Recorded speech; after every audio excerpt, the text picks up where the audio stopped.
सोचिए, रोज की तरह मुंबई लोकल की भीड़भाड़, एक आम सा सफर और वहां से सीधे श्मशान घाट का एक खौफनाक किस्सा। सुनने में किसी हॉरर फिल्म की कहानी लगती है ना? लेकिन आज के इस विश्लेषण में हम जिस सुपरनैचुरल केस स्टडी को ब्रेक डाउन करने वाले हैं, वो बिल्कुल सच है। ओके, तो आइए सीधे इसमें डाइव इन करते हैं। आखिर कैसे एक साधारण सी बातचीत जो ट्रेन के कम्यूट में शुरू हुई थी, आगे चलकर एक जानलेवा श्राप और डार्क फोर्सेस के खिलाफ एक भयानक जंग में बदल गई। ये पूरा टाइमलाइन इतना हैरान करने वाला है कि विश्वास करना मुश्किल हो जाता है। इस पूरे इंसिडेंट को समझने के लिए पहले इन दोनों मेन कैरेक्टर्स की अलग अलग दुनिया को देखना जरूरी है। एक तरफ है सागर, जो शुदा हैं, एक मिडिल क्लास कम्यूटर हैं, अपने छोटे से 1 BHK अपार्टमेंट में रहते हैं। और दूसरी तरफ है सिमरन, जो यूके से वापस आई हैं, काफ़ी अमीर हैं, डिवोर्स्ड हैं। ये जो पावर डायनामिक और स्टेटस का ज़मीन आसमान का अंतर है ना, यही आगे चलकर एक खतरनाक जुनून का बेस बनता है। लेकिन रुकिए, हॉरर अचानक से शुरू नहीं होता, हमेशा कुछ वार्निंग साइंस होते हैं। और यहाँ तो रेड फ्लैग्स की पूरी लाइन लगी हुई थी। पहला इशारा था जब प्रीति नाम की एक म्यूचुअल दोस्त ने अचानक सागर को किस कर दिया। बाउंड्रीज पूरी तरह क्रॉस हो चुकी थी। फिर पता चलता है कि सिमरन अपने ही दोस्तों को धमका रही थी कि वो सागर से दूर रहें। और तीसरा पॉइंट था सिमरन के अकेलेपन और उसके छुपे हुए अतीत का खुलासा। ये सब चीख चीख कर बता रहे थे कि कुछ बहुत गलत होने वाला है। और फिर आता है वो मेन टर्निंग पॉइंट, जहां से बाजी पूरी तरह पलट गई। एक मॉनसून रूफटॉप पार्टी। सिमरन ने सबको इनवाइट किया, खाना पीना हुआ और फिर सभी लोग छत पर बारिश में भीगते हुए डांस करने लगे।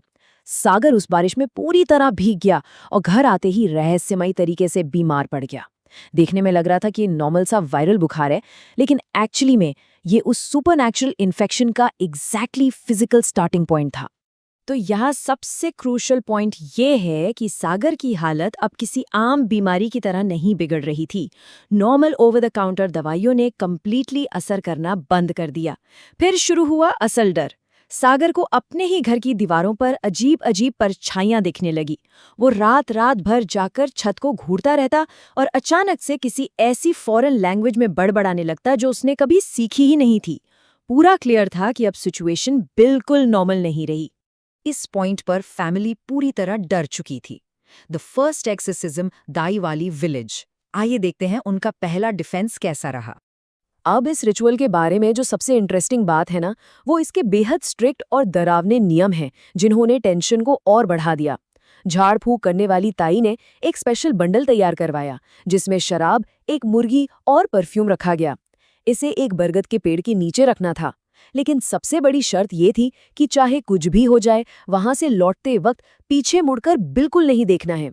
जब सागर और उसकी पत्नी वो बंडल रखने गए, तो वहां पेड़ के पास एक रोंगटे खड़े कर देने वाला हैलुसिनेशन होता है। सागर को अचानक अपनी माँ की आवाज सुनाई देती है, जो रोते हुए उसे मदद मांग रही थी। फिर एक भयानक आवाज आई, तूने मुझे नहीं बचाया ना, अब देख मैं तेरा क्या हाल करती हूँ। उन्होंने हिम्मत दिखाई, पीछे नहीं देखा और सीधे आगे बढ़े। लेकिन जैसे ही वो हाईवे पर पहुंचे, उनका सामना एक तेज रफ्तार ट्रक से हुआ, जहां उनकी जान बस बाल बाल बची। इसके बाद लगा कि शायद आफत टल गई है, लेकिन लगभग 15 दिन के फॉल्स होप के बाद सब कुछ फिर से तबाह हो गया। जानते हैं क्या हुआ? तय, जिसने वो रिचुअल किया था, उसको एक वार्निंग वाला सपना आया और तुरंत बाद उसका एक बेहद भयानक एक्सीडेंट हो गया। वो स्पिरिट इतनी पावरफुल थी कि उसने डायरेक्टली एग्जॉर्सिस्ट को ही अटैक कर दिया। और उधर सागर की हालत वापस रीसेट हो गई। वही रात को परछाइयां दिखना और हवाओं से बातें करना फिर से शुरू हो गया। अब आते हैं इस कहानी के सबसे इंटेंस हिस्से पर, द क्लाइमैक्स और जलगांव के दादाजी का आगमन। यहाँ हमें एक बेहद दिलचस्प सांस्कृतिक और धार्मिक इंटरसेक्शन देखने को मिलता है, एक तरह का मल्टी फेथ डिफेंस मैकेनिज्म। जब एंटिटी सागर पर हावी होती और वो वायलेंट हो जाता, तब उसकी पत्नी उसे कंट्रोल करने के लिए बाइबल और हनुमान चालीसा दोनों का एक साथ यूज करती थी। और एक रात जब अटैक कंट्रोल से बाहर हो गया, तब उसकी ईसाई सास ने एक क्रॉस उसके सीने पर रखा। और जानते हैं क्या हुआ? क्रॉस टच होते ही वो एंटिटी किसी आग की तरह जलने लगी और सागर बुरी तरह चिल्लाने लगा। पोजेशन अब अपने एब्सोल्यूट पीक पर था। वो डार्क फोर्स इतने गुस्से में थी कि उसने लिटरली चीखते हुए धमकी दी, ये मेरा है और मैं इसको तुमसे छीन कर ले जाऊंगा। और ये सिर्फ डरावने शब्द नहीं थे। लोगों ने एक्चुअली देखा कि सागर का गाल अचानक से फिजिकली चिरने लगा था, जैसे किसी ने अंदर से अटैक किया हो।